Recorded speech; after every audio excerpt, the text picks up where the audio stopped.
ధన్యవాదాలు సార్. ప్రజాసేవను పరమోద్దేశ్యంగా తీసుకుని ముందుకెళ్తున్న నేత.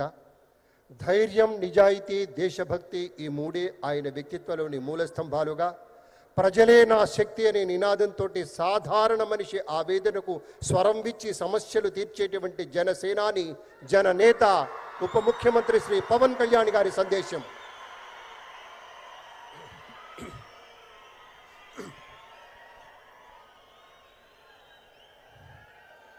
వేదిక పైన ఆసీనులైన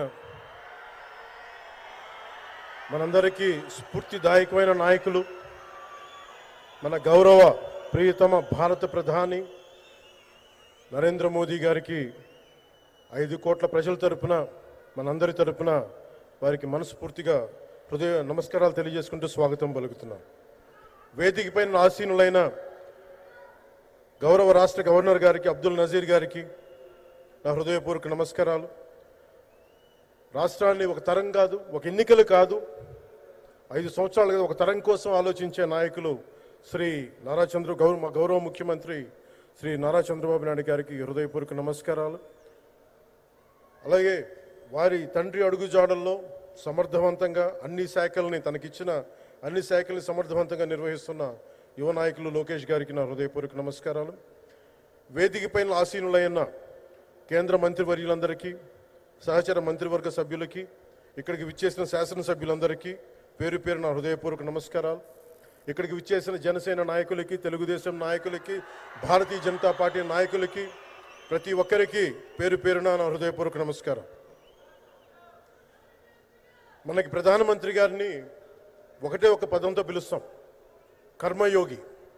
ఏ ఫలితాలు ఆశించకుండా దేశ సేవే పరమావధిగా ఆయన ఆలోచిస్తూ, ఎలాంటి లాభాపేక్ష లేకుండా కేవలం ధర్మాన్ని పట్టుకొని డ్యూటీని, కర్మని ఏమాత్రం ఆశించకుండా చేస్తున్న అలాంటి వ్యక్తి మనం ఈ సమయంలో ఈ తరానికి వారు దిశానిర్దేశం చేసే విధంగా ప్రధానమంత్రి స్థాయిలో ఉండటం మనందరం చేసుకున్న అదృష్టం.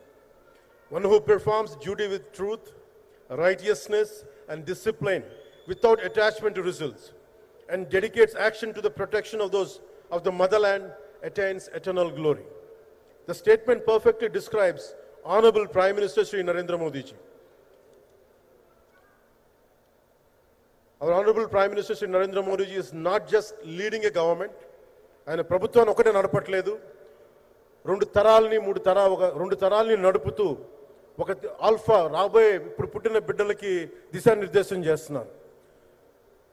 అలాంటి మన ఆత్మనిర్భర్ భారత్ ఎవరి మీద ఆధారపడకుండా దేశం తలెత్తి చూసేలాగా మేము సేవకులం కాదు, మేము భాగస్వామ్యం వహిస్తాం.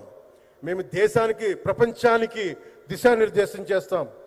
భారత్ అగ్రగామి, అంతేగాని కూర్చోబెట్టి చేతులు మడుచుకొని మేము భయపడతా ఉండే దేశం కాదు. తలెత్తుకొని పొగరగా, ఒక దేశపు జెండా ఎంత పొగరుగా ఉంటుందో అంత పొగరుతోటి భారతదేశాన్ని ప్రపంచ పటంలో నిలబెట్టిన మోదీ గారు మనకి ఈ రోజున ఈ కార్యక్రమానికి విచ్చేసి, ప్రత్యేకించి మొన్న గూగుల్ వచ్చింది, అలాగే ఈ రోజున ముఖ్యంగా దాదాపు 13,000 కోట్ల పైచిలుకుతోటి ఈ రోజున మనకి పెట్టుబడులు వస్తూ ఉన్నాయి.